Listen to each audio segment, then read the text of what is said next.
మీ క్షేమము మీ చేతిలో ఉన్నదా? రాత్రి అంశం, మీ క్షేమము మీ చేతిలో ఉన్నదా? ప్రభునందు ప్రియమైనటువంటి దైవబిడ్డలందరికీ మనందరికీ క్షేమము అనేది చాలా విలువైంది. మన యొక్క క్షేమానికి సాటి మరొకటి లేదు. ఎవరైనా మనం అడిగేటప్పుడు ఏమని అడుగుతారు? క్షేమంగా ఉన్నారా అని అడుగుతారు. ప్రియులరా, అయితే నువ్వు అనుకుంటున్నట్లుగా నీ క్షేమము అనేది నీ చేతుల్లో ఉన్నదా అని నువ్వు ప్రశ్న వేసుకున్నప్పుడు వాక్యము ఈ రీతిగా మనకు సెలవిస్తూ ఉంది. దాని వాక్యం వెలుగులో మనం చూద్దాం. యోబు గ్రంథము 21వ అధ్యాయము 16వ వచనంలో ఒక మంచి మాట ఉంది. వారి క్షేమం వారి చేతిలో లేదు, భక్తిహీనుల యొక్క యోచన నాకు దూరముగా ఉండును గాక అని ఇక్కడ మనకు ఉన్నది. ఈ రోజున ఎంతోమంది క్షేమంగా ఉండాలని పరుగుల మీద పరుగులు తీస్తూ ఉన్నారు. కొందరు అడ్డదారుల్లో కూడా పరిగెత్తుతూ ఉన్నారు ధనార్జన కోసం. ప్రియులారా, క్షేమము భక్తిహీనుల యొక్క చేతుల్లో లేదు అని వాక్యము స్పష్టంగా మనిషికి బోధిస్తూ ఉన్నది. ప్రియులారా, కొంతమంది ఆపుకుంటూ ఉన్నారు. ధనం వలన క్షేమం ఉందని కోట్లు సంపాదిస్తున్న వారు లేకపోలేదు. వాక్యము ఇలా సెలవిస్తూ ఉంది. యోబు గ్రంథము 20వ అధ్యాయము 18వ వచనములో దేని కొరకు వారు ప్రయాసపడి సంపాదించి వారు దానిని అనుభవింపక మరలా అప్పగించెదరు. వారు సంపాదించిన ఆస్తి కొలది వారికి సంతోషం ఉండదు. ప్రియులరా, జాగ్రత్తగా ఈ మాట ఆలోచిస్తే, మా ఊరు దగ్గర పెరమొచ్చాలి, వెంకటరావు గారి ఊరు అదే మన ఎమ్మెల్యే. ఆ ఊర్లో ఒక మంచి ధనవంతుడు ఉన్నాడు. ఆయనకి 80 ఎకరాల ఆస్తి ఉంది, 3 అంతస్తుల మేడ ఉంది. అయితే అతను బహులోభి. మరి కూచిపూడి ఏదైనా సరుకులు కొనుక్కోవడానికి వెళ్ళాల్సి వచ్చేది. వెళ్ళినప్పుడు ప్రియులరా, ఏ పుట్టుకాడు సౌకు అయితే ఆ పుట్టుకాడు కొనేవాడు. మరి ఎక్కడ 5 పైసలు తక్కువైనా అప్పుడు ఆయన వయసులో 5 పైసలు నా చిన్నప్పుడు మాట 5 పైసలు అంటే అన్నీ వచ్చాయి. బఠానీలు వచ్చాయి, గుగ్గీలు వచ్చాయి, 5 వచ్చాయి. 5 పైసలకి అన్నీ వచ్చాయి. ఏవో కొనుక్కునేవాడు. సరే, ఏది ఏమైనా అందరూ అక్కడి నుంచి అక్కడికి 5 కిలోమీటర్ల దూరం. చాలామంది మరి రిక్షాల మీద వెళుతూ ఉండేవారు. అయితే రిక్షా ఎక్కేవాడు కాదు. మరి సబ్సిడీ తీసుకొని కష్టపడతా ఒక 5 పైసలు ఏమైనా బట్టనీలో ఏ సరుకు వేయించుకుని ఎంత తింటా మొత్తానికి కూచిపూడి చేరేవాడు.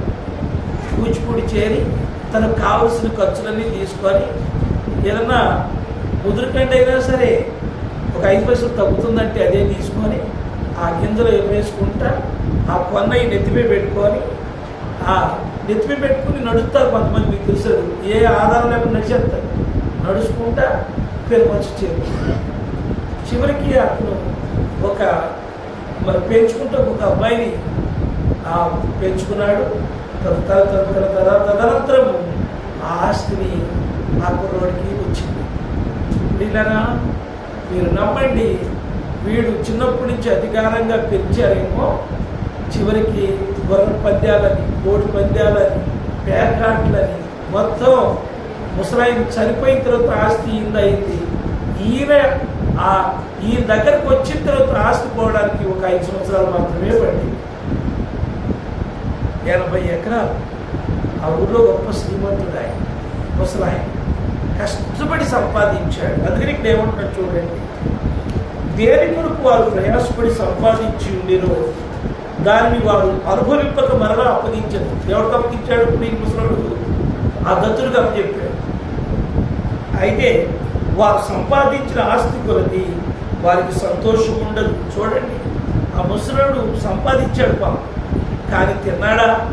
లేదు. ప్రతిరోజు కూడా ఏ పచ్చడు, చింతపండు పచ్చడు, లేకపోతే ఏదైనా చిన్న కూర, మాంసం తెచ్చుకోవాలంటే బాధ అయిపోయింది. మరి తర్వాత కోడిని కోసుకోవాలంటే ఆయన దాంట్లోనే ఉండేది. ఒరే కోడిని అమ్ముకుంటే డబ్బు వస్తుంది కదా అని చెప్పి అనగా పెద్ద దొడ్డి అది కదా. ఇవన్నీ కూడా చిన్న అనగా ఏది తినడానికి కూడా సాహసించేవాడు కాదు. అంటే డబ్బు మీద అంత వ్యామోహము అతను ఉంటుంది. చివరికి తాను సంపాదించినది ఏది కూడా ఆయన తీసుకుని పోలేకపోయాడు. నా క్షేమం నా చేతిలో లేదయ్యా, నీకంటే క్షేమాధారం లేదయ్యా.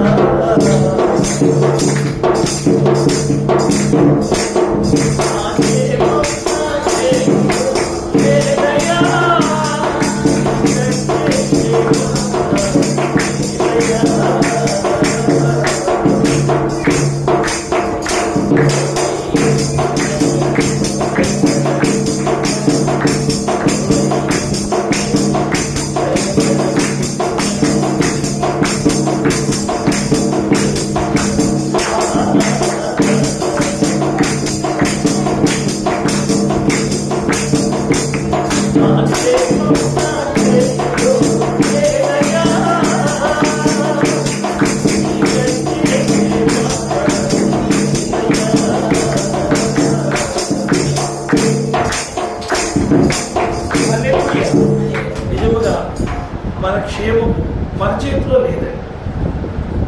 నువ్వు సంతృష్టిగా ఉండాలన్నా, నువ్వు మంచి బతుకు బ్రతకాలన్నా, నీ జీవితం మంచిగా ఉండాలన్నా, నువ్వు ఆరోగ్యంగా ఉండాలన్నా, ఒకవేళ నువ్వు ఆస్తుపాస్తులతో తొలదూగాలన్నా, పొలం కనుక్కోవాలన్నా, లేకపోతే ఇల్లు కట్టుకోవాలన్నా, మంచి ఉద్యోగం సంపాదించుకోవాలన్నా, నీ క్షేమం మాత్రం నీ చేతిలో లేదు. ప్రియులారా, అది ఆయన చేతిలో ఉంది. ఆయన ఇవ్వాలంటే నీకు ఇస్తాడు. మన సోనీ జీవితమే దానికి తార్కాణం. సోనీ నౌకరీలో పెట్టుకున్న తర్వాత అసలు నౌకరీలో ఉన్న వాళ్ళు అసలు తీసుకురాడు.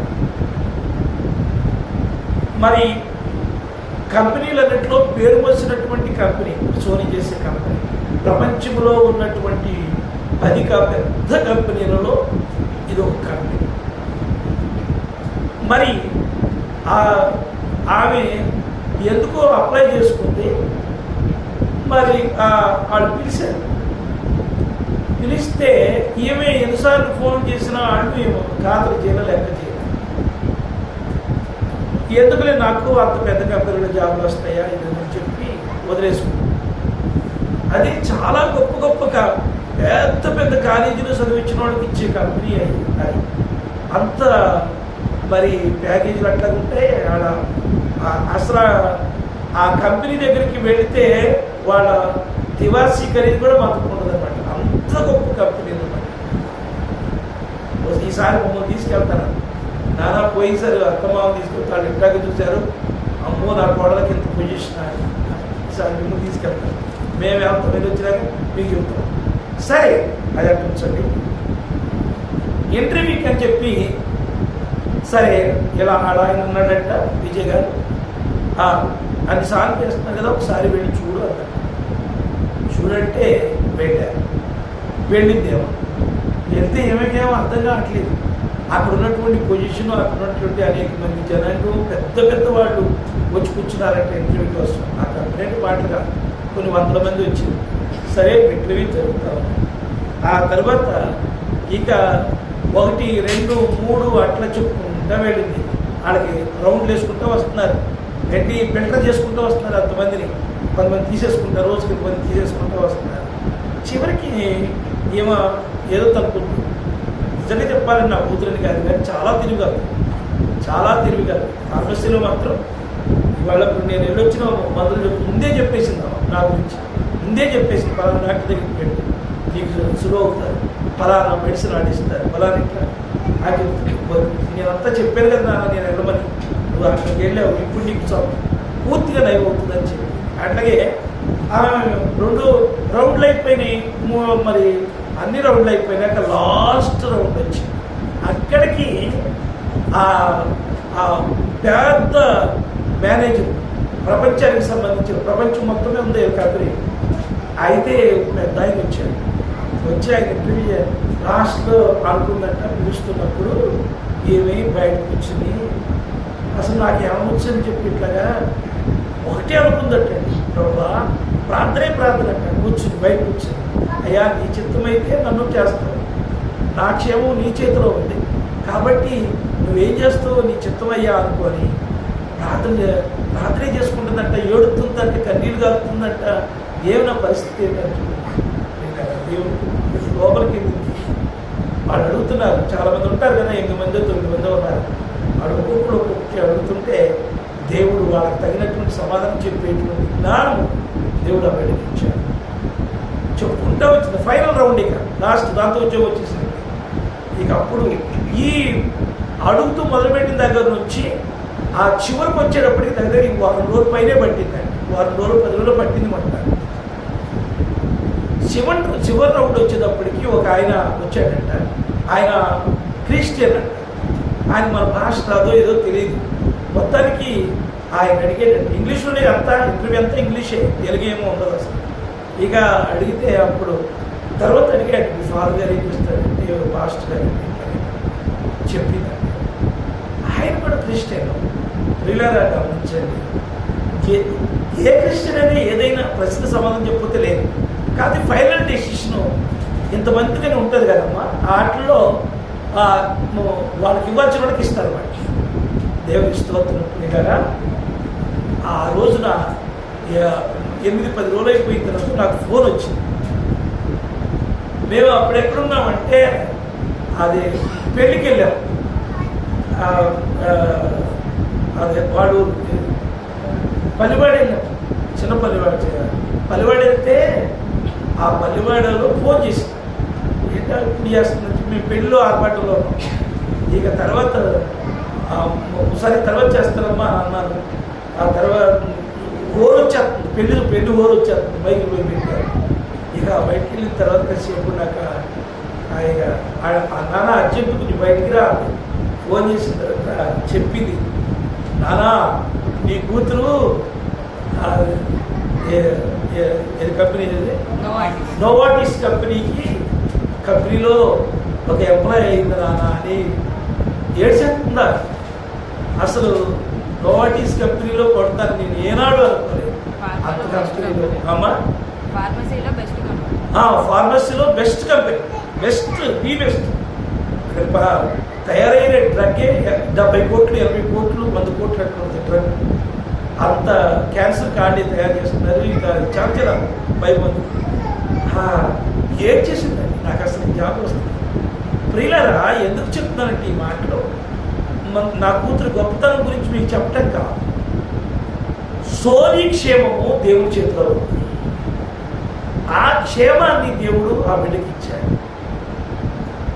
సోని ప్రార్థన మీకు తెలియదు. ప్రార్థన మొదలుపెట్టిందంటే ఇంకా కన్నీరు గార్చి ఏడ్చి రోధించి ప్రార్థన చేస్తుంది.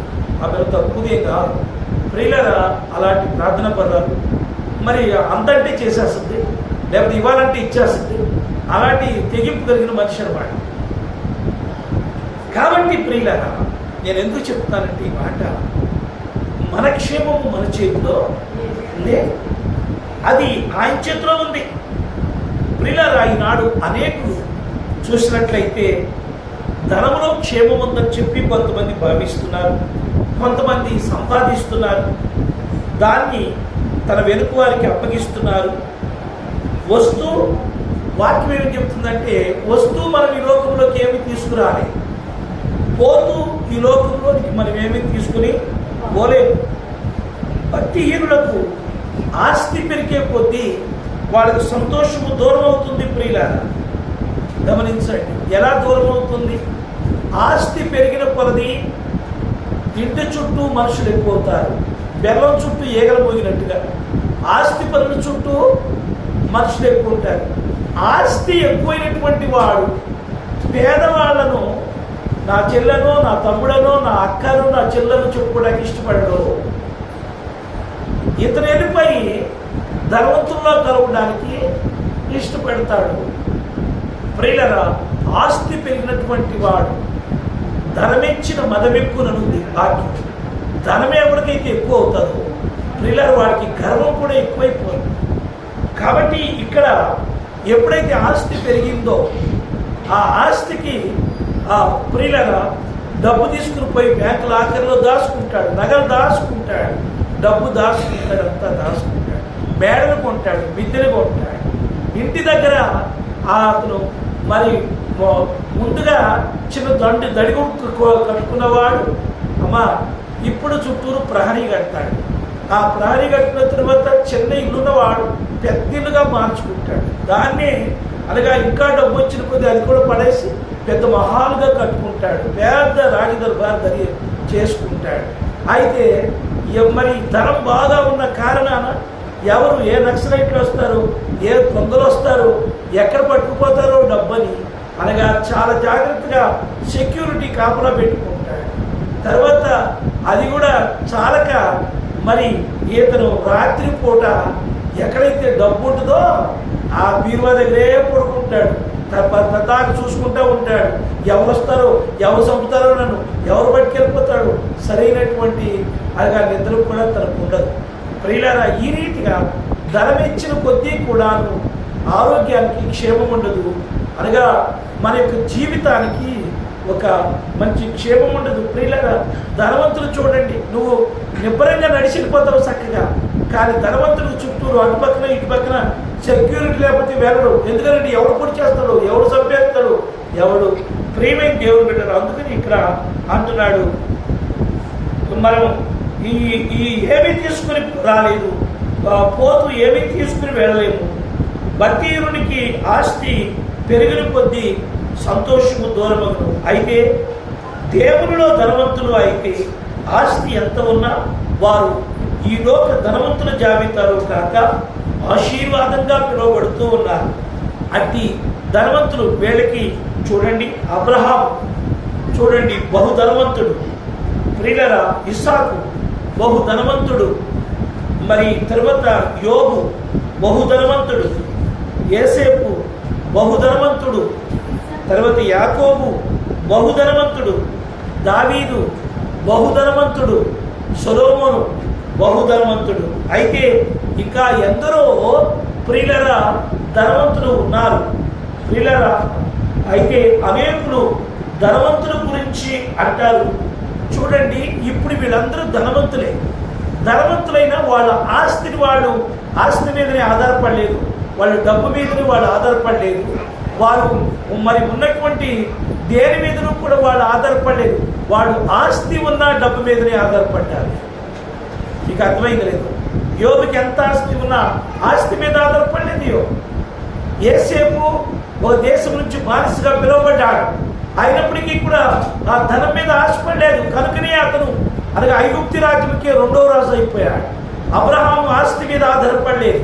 ప్రియులారా, అందుకని దేవుడు పిలవగా ఆ ఊరిని, ఆ ఆస్తిని, ఐశ్వర్యాన్ని, అన్నదమ్ములను, అక్క చెల్లెలను ఉన్నవారిని వదిలిపెట్టుకుని వేరే దేశానికి వస్తే దేవుని మాట ప్రకారం వచ్చాడు. దేవుడు అతన్ని అతిగా ఆశీర్వదించినట్లుగా చూస్తున్నా. ప్రియమైన దేవుని బిడ్డ, వీళ్ళు ఆస్తిపరులు అయినప్పటికీ కూడా మరి సొలొమోను ఫస్ట్లో మనం చూసినట్లయితే అతను అనగా ఇంకొక ట్రాక్లో నుంచి యువతకు వచ్చాడు, అడ్డ ట్రాక్ నుంచి వచ్చాడు. ఎందుకంటే తన భార్య రాజవంశం నుంచి వచ్చింది కాదు. బత్షెబ ఉరియా యొక్క భార్య, ఆయన అక్రమంగా తీసుకొచ్చుకున్నాడు. ఆమెకు పుట్టాడు సొలొమోను. రూలుగా చెప్పాలంటే రాజ్యానికి అర్హుడు కాదు, కానీ సొలొమోను గొప్ప ప్రార్థన పరుడు. ఫస్ట్లో ఎంతో గొప్పవాడు, ఎంతో గొప్ప ఆధిక్యత పొందినవాడు, ఎంతో అనగా దేవుడంటే పడి చచ్చిపోయేవాడు. అన్నింటినీ కూడా లెక్క చేయకుండా దేవుని మీద ఆధారపడ్డాడు. కనుకనే ప్రక్క ట్రాక్ నుంచి వచ్చిన మరి అదోనియా కానీ, మరి తర్వాత అబ్షలోము కానీ, ఇంకా రాజుకు ఎంతోమంది దావీదుకు ఉన్నారు, కొడుకులు, పెద్ద పెద్ద కొడుకులు ఉన్నారు. అయితే వాళ్ళకి ఎవరికి ఇవ్వకుండా దేవుడు ఏం చేశాడు తెలుసా? సొలొమోనుకు రాజ్యాన్ని ఇచ్చాడు. దేవునికి స్తోత్రం. కాలం ఏంటో ఎందుకో తెలుసా? సొలొమోను యొక్క క్షేమము దేవుని చేతిలో ఉంది. గమనిస్తున్నారు. అందుకని వీళ్ళందరూ కూడా ఎంత ధనవంతులు అయినప్పటికీ కూడా వీళ్ళు ఆస్తిని ఎక్కువగా లెక్క చేయలా, ధనాన్ని లెక్క చేయలా, లేకపోతే వాళ్ళకున్న ఖ్యాతులను లెక్క చేయలా, వాళ్ళకున్న రాచరికాన్ని లెక్క చేయలా. వాడు దేవుని మీదనే ఆధారపడ్డారు. కనుకనే ప్రేమైనటువంటి వాళ్ళరా దేవుడు సొలొమోన్ని ఆశీర్వదించాడు. ఇంకోటి అడిగాడు, తన ప్రార్థనకి మెచ్చాడు. తను ఉనుకున్నటువంటి పరిస్థితులన్నింటికి మెచ్చి దేవుడు అడిగాడు, అయ్యా నీకేం కావాలంటే, అయ్యా నేను రాజుగారిని అభిషేకించావు, కానీ ఒక నీతిమంతుడు అనీతిమంతుడు నా దగ్గరికి వస్తారు తీర్పు కొరకు, వాళ్ళని అన్యాయంగా తీర్పు తీర్చకుండా ఉండేటట్టుగా తగినటువంటి జ్ఞానాన్ని నాకు ప్రసాదించమన్నాడు. ప్రియులారా, జ్ఞానాన్ని ప్రసాదించమంటే నువ్వు మంచి మాట అడిగావు కాబట్టి నీకు జ్ఞానముతో పాటు అనగా బుద్ధియు ఇంకను ధనధాన్యములు ఆస్తి సకల ఐశ్వర్యములు కూడా నేను నీకు ఇస్తున్నాను. మరి సొలొమోనుకి దేవుడు అన్నీ ఇచ్చినట్లుగా చూస్తున్నావు. ప్రేమైన దేవుని బిడ్డ, నువ్వేమనుకుంటున్నావు నాకు తెలియదు, కానీ నీ క్షేమము నీ చేతిలో లేదు. నువ్వు అనుకుంటున్నావు నా క్షేమము నా చేతిలో ఉందయ్యా అని మనం అనుకుంటున్నాం. అందుకనే మన మీద మనం ఆధారపడతాం, మన మాటలకే మనం శరణుచుతాం, మనం గొప్ప అనుకుంటాం. మన యొక్క విధానంలో ఇంకెదురు లేదు, నేను ఎవరి మాట వినాల్సిన పని లేదు, నేను గొప్పవాడిని మంచివాడిని, నాకు లోకమంతా ప్రేమిస్తున్నారు, నన్ను పర్వాలేదు అనుకుంటాం. కానీ ప్రియులారా, నీ క్షేమము నీ చేతిలో లేదు. దేవుడు కొడితే ఒక దెబ్బ నువ్వు మళ్ళీ లేగలేవు. ఆళ్ళు వీళ్ళు అనుకున్న మాటలు, లేకపోతే దిష్టి పెట్టినటువంటి మాటలు, లేకపోతే రకరకాలుగా అనుకున్న మాటలు, లేకపోతే ఎవరిని ఎదురొచ్చినా అనే మాట, ఇవి కాదండి. ఇవి నిన్నేం చేయలేవు. నువ్వు 70 సార్లు పడినా నీతిమంతుడు మళ్ళా తిరిగి లేస్తాడు. ఎందుకు అనగా ఆ యొక్క నీతిమంతుని యొక్క క్షేమము దేవుని చేతిలో ఉంది. దేవుని చేతిలో నుంచి తప్పించగలిగిన వాడు ప్రపంచంలో ఎవడూ లేడు. కనుక మన క్షేమము మన దేవుని చేతిలో ఉండేటట్లుగా మనం చూసుకోవాలి. దేవునికి స్తోత్రం కలుగునుగా. హల్లెలూయా, హల్లెలూయా. రాత్రి నేను నిన్న హాస్పిటల్కి వెళ్ళొచ్చిన తర్వాత నిజంగా మీకు అట్లా వచ్చేటట్లు పడుకున్నాను, నిద్ర పెట్టేసింది. చాలా గవాలో ఫోన్ మీకు మోగింది. గజమిత్ర గారు ఫోన్ చేశారు, అయ్యారు మనం వెళ్ళాలి కదా అక్కడికన్నా, హాస్పిటల్ గారు ఇక్కడ ప్రారంభం ప్రియులారా. మళ్ళీ మరి ఏం చేయాలో అర్థం కాని పరిస్థితి.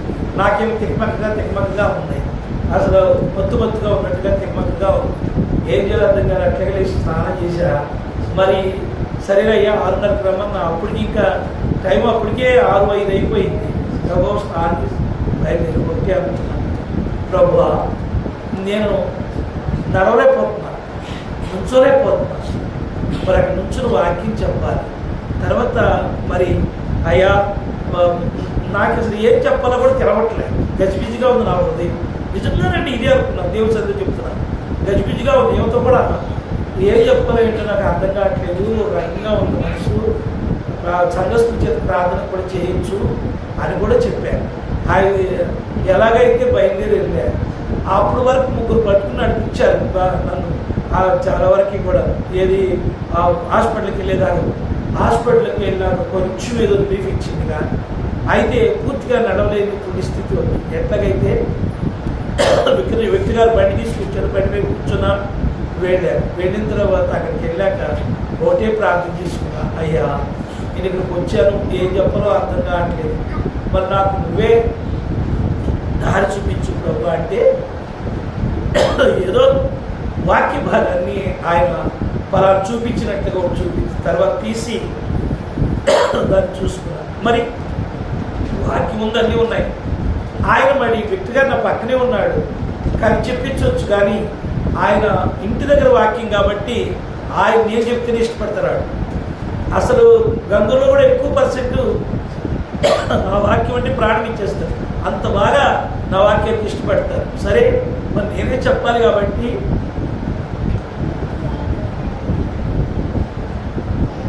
ఏం చెప్పాలి అనుకుని లేచారు. ఈ కాలసం పట్టించి అట్లాగే లేచి ఒక పాట పాడారు. అట్లా లేచి వాక్యం చెప్పడం ప్రారంభించారు. దేవుడు ఈ కాలు కొంచెం నొప్పిగానే ఉంది అనుకుంటూ వాక్యం చెప్తూనే ఉన్నాను. దేవుడు ప్రియులారా నుంచునే చెప్పారు గడిచేపు దాకా. అయినా దేవుడు అంతవరకు కూడా ఛాన్స్ ఇచ్చి అనగా మరి ఆమె పెట్టారు కదా, ఇక నువ్వే చెప్పాలి, నేను నా వల్ల కాదు, ఇక నాకు ఏంటో ఒక రకంగా ఉంది అని దేవుడు గట్టిసేపు అనర్కలంగా వాడుకున్నాడు. దేవునికి స్తోత్రం కలుగును కాదు. అనర్కలంగా నాకే ఆశ్చర్యం వేస్తుంది, అసలు దేవుడు అనర్కలంగా ఆ టైంలో అట్లాగా వాడుకున్నాడు. ఆ గట్టిసేపు నిలబెట్టినట్టు దేవుడు చేశాడు. నిజంగా యువతకు వచ్చినాక కొంచెం నొప్పి అనిపించింది, నొప్పి వచ్చింది. అయ్యా ఇప్పుడు దాకా అంతసేపు పెట్టి నిలబడ్డారని అడుగుతున్నాడు. అసలు వాళ్ళందరూ కూడా ఇక హ్యాపీ అయ్యారు. తర్వాత దేవుని కృపను బట్టి మరలా దేవుడు క్షేమం ఇంటికి చేర్చాడు. చెప్తున్నా ఎందుకోసం అంటే, నీవు హీరోని అనుకున్నంతసేపు దేవునికి ఏం చేయడం గుర్తుపెట్టుకోండి. ఎప్పుడైనా నేను హీరోని, నాకు అన్నీ తెలుసు, నాకు అన్నీ వచ్చు, నేను ఏదైనా చేయగలను అనుకున్నప్పుడు దేవునికి ఏమి చేయడం. ప్రభా నేను జీరోని, అయ్యా నేను జీరోని. జీరో పక్కన ఒకటి ఉంటే, ఆ ఒకటి పక్కన ముందుగా ఒకటి ఉంటే ఒకటి పక్కన ఎన్ని సున్నాలు పెట్టినా దానికి విలువే. అలాగనే ప్రభా జీరో లాంటి నాకు ఒకటిగా నువ్వు ముందు నిలబడు అని నువ్వు ఎప్పుడైతే ప్రార్థన చేసుకుంటావు, దేవుడు నీకు తోడుగా ఉంటాడు. దేవునికి స్తోత్రం, హల్లెలూయా. దేవుడు నీకు తోడుగా ఉంటాడు. ఎందుకు నిన్ను మర్చిపోతాడు దేవుడు? ఎందుకు నిన్ను మర్చిపోతాడు? నీకు పిలుచుకున్న దేవుడు నిన్ను మర్చిపోతాడా? నిన్ను గని పిలచిన దేవుడు మరచిపోతాడా?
నీ క్షేమం నీ చేతిలో ఉన్నప్పుడు నువ్వు ఏది చేసినా అది బ్రహ్మాండంగా ఉంటుంది. ప్రేమైనటువంటి వాళ్ళగా గమనించి చూస్తే, తెల్ల లేచిన తర్వాత నాకు పాస్టర్ కాన్ఫరెన్స్ నుంచి కాల్ వచ్చింది, అంకులు ఎలాగున్నారు ఏంటి అన్న. దానికి ఉపోద్ఘాతం ఏంటంటే, అనగా ప్రియులారా, మొన్న ఆల్రెడీ నేను వాక్యం చెప్పాను ఒక చోట పాస్టర్కి. ఆ వాక్యం ఎందరికో మెచ్చిందట. అది ప్రెసిడెంట్ గారి దగ్గరికి వెళ్ళింది. ఏమని, జీవబాబు గారి చేత కొన్ని వారాలు చెప్పించండి, కొన్ని మేము వాక్యం బాగా నేర్చుకున్నాం, ఆయన దగ్గర చాలా సబ్జెక్ట్ ఉంది, ఆ సబ్జెక్ట్ అంతా లాస్ అయిపోతుంది, ఎవరికై ఇస్తున్నారు ఏదేదో చెప్తున్నారు అని చెప్పానంటే, అనగా ఆ మాట కోసం నేను చెప్తానేమని చెప్పి వస్తే ఆశపడ్డారంట.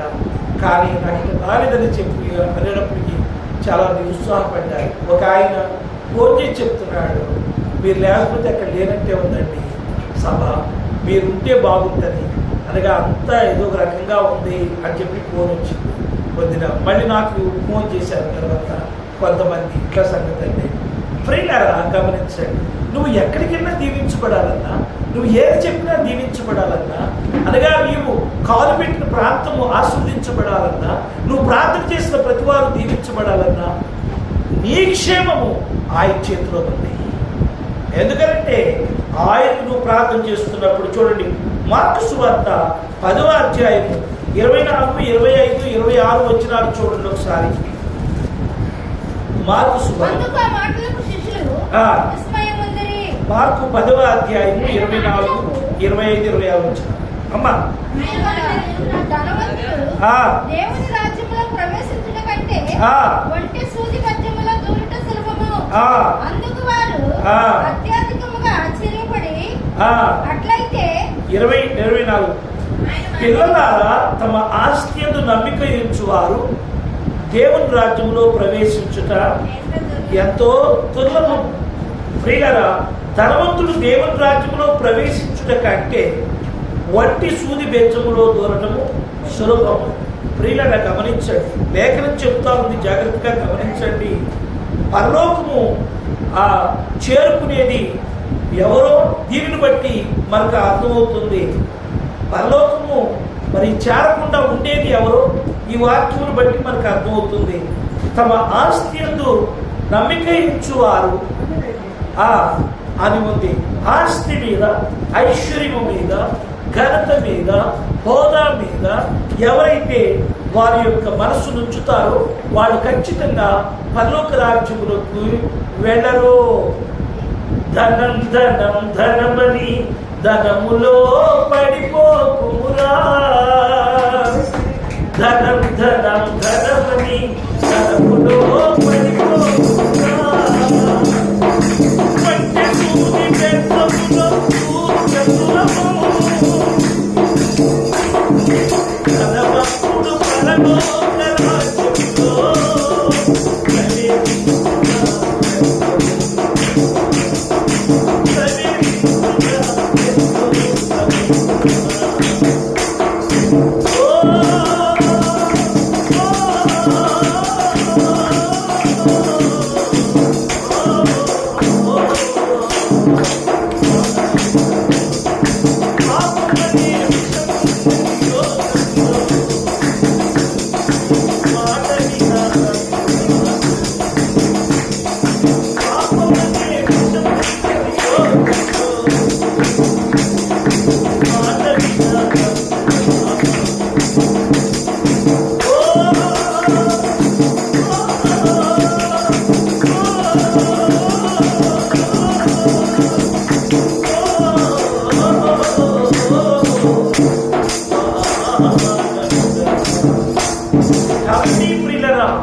అమ్మా, వంటి సూది బెచ్చంలో దూరద్దంటారు.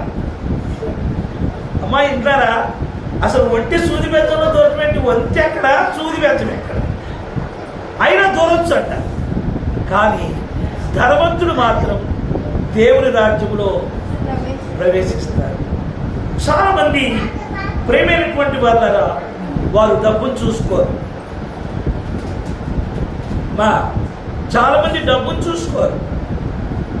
బాబీ ఉన్నారు, డబ్బును చూసుకోవడం, ఎంత ఆయనకి జీతం వస్తుందో అంత కరెక్ట్గా. అదే మరి తర్వాత విజయం గారు, అలాగనే మరి మన మధ్య అమ్మగారు బలహాలమ్మ గారు ఉన్నారు. ఎంత అంటే కొంతమంది ఉన్నారు అమ్మాయిలు కూడా కరెక్ట్గా తీస్తారు, వీళ్ళు కూడా కరెక్ట్గా తీస్తారు దశమ భాగం. తర్వాత మరి ఇక్కడ కిరణ్ గారు కరెక్ట్గా తీస్తుంది. తర్వాత అంటే కొంతమంది ఉన్నారు, ఇంకా పేర్లు చెప్పలేదు కానీ కొంతమంది తీసేవాళ్ళు ఉన్నారు. తర్వాత అంటే సరోజిని గారు, వీళ్ళందరూ కూడా తీస్తారు. కొంతమంది ఏం చేస్తారంటే దశమ భాగం మొత్తం ఇవ్వకుండా 500 తీసుకొచ్చి చేతిలో పెట్టి, లేదా 200 తీసుకొచ్చి చేతిలో పెట్టి, ఇదే దశమ సరుకు అన్నట్టు, అది దశమ భాగం కింద రాదు. ప్రియులారా, గమనించండి, నీవు భార్య భర్తలు ఉన్నారు, భార్య భర్తల సాంపాద్యంలో నుంచి ఎంత సంపాదిస్తున్నారు దాన్ని లెక్క కట్టుకొని దాన్ని కరెక్ట్గా 10వ తీసుకొచ్చి ఇచ్చేవాళ్ళు, వాళ్ళు దేవుని క్షేమము వాళ్ళ చేతిలో ఉంటుంది. హల్లెలూయా. కొంతమంది చిన్నదానికి కూడా కక్కుర్తి పడతారు. 4000 నీకు వస్తుంది 400 దేవునికి ఇవ్వాలి, దశమ భాగం ఇస్తున్నామని చెప్పని అంటారు, కానీ 200 ఇస్తారు. చెప్తున్నాను, ఇవన్నీ ఏదో మీకు కాదు, మీరు బాగుపడాలని నా ఉద్దేశం అండి. మీరు బాగుపడాలని నా ఉద్దేశం. బాగుపడాలంటే దేవుల్లో కరెక్ట్గా ఉండాలి. దేవుల్లో కరెక్ట్గా ఉండాలంటే ఆయన నియమాలను పాటించాలి. అప్పుడే కరెక్ట్గా ఉంటాం. అప్పుడే దేవుని చేతిలో నీ క్షేమం ఉంటుంది. గమనించండి, దేవుని చేతిలో నీ క్షేమం ఉంటుంది. అంతవరకు మన క్షేమం దేవుని చేతిలో ఉంటుంది. ధనం మీద ఆశపడినవాడు పరలోకానికి వెళ్ళడని ఖచ్చితంగా దేవుని వాక్యం సర్విస్తుంది. మీరు గమనించండి ప్రియుల, భక్సింగ్ సవాస్ ఉన్నారు, ఖచ్చితంగా వాడు తీయాల్సింది. లేదా చర్చిలో పడతారు, అలాంటి అనగా డిసిప్లైన్ ఉన్నటువంటి బ్రదర్ ఫెలోషిప్ ఉంది, ఖచ్చితంగా వాడు తీయాల్సింది. పెంతెకోస్తు ఉన్నారు, వాడు అంతే తీయాల్సింది. ఇలా రకరకాలుగా ఎన్నో సంఘాలు మంచిగా దేవుని కోసం ఇచ్చే సంఘాలు చాలా ఉన్నాయి. వాళ్ళు కరెక్ట్గా ఇక ఖచ్చితంగా వాళ్ళకి అంతే, అది వాళ్ళు లెక్క చేసుకోరు. ఇది నాది కాదు అనుకుంటారు అంతే, ఈ డబ్బు నాది కాదు, ఇది దేవుని అనుకుంటారు. ఇలా అలాంటి పరిస్థితులలో దేవుని యొక్క మరి ఆ దేవుడు వాళ్ళ చేతిలో ఉంటాడు, అనగా క్షేమం వాళ్ళ చేతిలో ఉంటుంది. కాబట్టి మిగిలిన వారు ఇవ్వట్లేదని చెప్పి నేను అంటాను కాదు. కాబట్టి నేర్చుకోమని చెప్పి చెప్తున్నారు. నేర్చుకుంటే మీకే ఆశీర్వాదం, నేర్చుకుంటే మీకే దీవెన, మీ క్షేమము దేవుని చేతిలో ఉంటుంది. ఈ లోకంలో నాకు జబ్బులు వస్తున్నాయి, లేకపోతే నాకు ప్రాణం బాగుంటుంది, లేకపోతే నాకు అది ఉంది, నాకు ఇది ఉంది, అవి రోగాలు వస్తాయండి. రోగాలు రావని ఎప్పుడు అనుకోకండి. శరీరం ఉన్నంత వరకు రోగాలు వస్తాయి. వయసు పైబడిన కొద్దికి కూడాను ఆర్గాన్స్ అన్నీ కూడా కొన్ని దెబ్బతింటూ ఉంటాయి, రోగాలు వస్తాయి. రోగాలు రావని ఎందుకు అనుకుంటున్నారు? పౌలు అంటాడు, అయ్యా నాకు ఈ యొక్క దీనిలో ఆస్మా రోగంతో బాధపడుతున్నాను అయ్యా, చెప్పలేకపోతున్నాను, తగ్గలేకపోతున్నాను, చేస్తున్నాను అయ్యా. ఎన్నో 14 అధ్యాయాలు రాశాడు, కొత్త నిబంధనలు. అయ్యా వస్తున్నాయి అయ్యా, రోగం వస్తుందయ్యా అంటే ఆయన ఏమంటాడు తెలుసా? నువ్వు రోగం పడుతూనే ఉండు, ఆయన నా కృప నీకు చాలు. దేవునికి స్తోత్రం చెప్పండి. హల్లెలూయా. దేవదాస్ అయ్య గారు అనగా టీబీ రోగంతో ఆయన చనిపోయారు. టీబీ చాలా బాధ పెట్టింది ఆయన కూడా అడిగాడు దేవుడిని, వద్దు దేవదాసు, నువ్వు దేవుడి సేవ చేయి, అనగా నీవు రోగానికి గురైనా నీ ద్వారా అనేక మంది స్వస్థపడతారు దేవుడు అని అన్నాడు. ప్రియులారా, అలాగే ఇక్కడ పెదవటిపల్లిలో ఆయన మరి లెప్రసీతో బాధపడేవాడు. ప్రియులారా, లెప్రసీ కుష్ఠరోగంతో బాధపడేవాడు. ఆయన అడిగాడు, అయ్యా నేను ఎంత కష్టపడి ప్రార్థన చేస్తున్నాను, ఎంత చేస్తున్నాను, నీకు దగ్గరగా ఉన్న యేసు ప్రభువా, మరి నా పరిస్థితి ఏంటి, ఎందుకు ఇట్లా అంటే, నీకు రోగం నయం చేయరు కానీ నీ ద్వారా అనేక మంది స్వస్థపడతారు. ఇప్పుడు కొంతమంది బళ్ళు మట్టి తెచ్చుకుని తినేవాళ్ళు కూడా ఉన్నారు అక్కడ. ప్రియులారా, బళ్ళు మట్టి పోతారు అక్కడ, కొంత గుడ్ల కట్టుకుని తెచ్చుకునే వాళ్ళు కూడా ఉన్నారు. ప్రియులారా చెప్తున్నారు, ఎందుకు వస్తున్నాము అంటే, అనగా రోగాలు రొప్పులు మానవునికి వస్తాయి. కాబట్టి రోగం వచ్చిందని బాధపడద్దు, దిగులు పడద్దు, రోగాన్ని దేవుడు తగ్గిస్తాడు. కాబట్టి ఏంటంటే తాత్కాలికంగా కొంత ఉపశమనం లేకుండా దేవుడు నేను బాధ పెడతాడు. అసలు నువ్వు ఎంత ఎక్కువ ప్రార్థన చేస్తున్నావు అంత బాధ పెడతాడు, అది గుర్తుపెట్టుకోండి. ఎందుకనంటే నీతిమంతుల్ని వాడు శిక్షించేది. ఎవడు సాతాను నీతిమంతుల్ని శిక్షిస్తాడు. అయితే దేవుడు ఏం చేస్తాడంటే ఆ శిక్షకు గురి చేపిస్తాడు ఎవరిని? యథార్థవంతుడిని. యోబు మంచోడు కదా, మంచోడే. అయితే సాతాను యొక్క శోధనకి యోబును కూడా గురిపెట్టాడు దేవుడు. ఎందుకని? యోబును దేవుడు గెలిపించాలని చెప్పి సాతానుకు దేవుడు అప్పచెప్పాడు. ఒక్కొక్కసారి నిన్ను కూడా అట్లా అప్పచెప్తాడు. ఎందుకంటే నీ ప్రార్థనా జీవితమును బట్టి నిన్ను ఒక మంచి కొలికి తేవాలని, నేను ఆశీర్వదించాలని దేవుని యొక్క ఉద్దేశం. చాలా మంది అనుకుంటూ ఉంటారు, ఈ రోగం రావాలా, ఈ బాధ రావాలా, ఈ ఇబ్బంది కలగాల, ఎందుకు ఇట్లా జరుగుతుంది అని అనుకుంటూ ఉంటారు. కానీ ప్రియులారా, దాని గురించి దేని గురించి కూడా మీరు బాధపడవద్దు. దేవునికి తెలుసు నీ బాధలేంటో, దేవునికి తెలుసు నీ ఇబ్బందులేంటో, దేవునికి తెలుసు నీ ఇంట్లో ప్రాబ్లమ్స్ ఏంటో, అన్నీ ఆయనకు తెలుసు. కాబట్టి ఆయన్ని అప్పచెప్పుకోండి మీ బాధలు, ఇబ్బందులు, ఇక్కట్లు, శోధనలు ఆయన తగ్గిస్తాడు. అయితే రోగాలు, బాధలు, ఇబ్బందులు తాత్కాలికమే, కానీ దేవుని కృప ఎల్లప్పుడూ నీతో ఉంటుంది. దేవునికి స్తోత్రం. ఎప్పుడు అని అనగా నీ చెయ్యి ఆయనలో ఉన్నప్పుడు నీకు క్షేమం లేదని చెప్పి నువ్వు ఆలోచించి నీ చేతిని ఆయన చేతికి అప్పచెప్పినప్పుడు, ఇప్పుడు ఒక తల్లి ఉందండి, ఇప్పుడు అమ్మాయి సౌమ్య ఉంది, వాళ్ళ పిల్లల చేతితో పట్టుకుంటుంది. పిల్ల పడిపోతుంది, కూరుపడతా, పడేస్తుందా? ఏం చేస్తుంది? జాగ్రత్తగా పట్టుకుంటుంది. బిడ్డ పడిపోద్ది, జాగ్రత్త పట్టుకుంటుంది. అంతకైతే ఇక నువ్వు నడిచే పరిస్థితులు కనపట్లేదు, రా అని చెప్పి పైకి తీసి ఎత్తుకుంటుంది. అవునా కదా? బిడ్డ క్షేమాన్ని ఆమె కోరుతుంది కదా.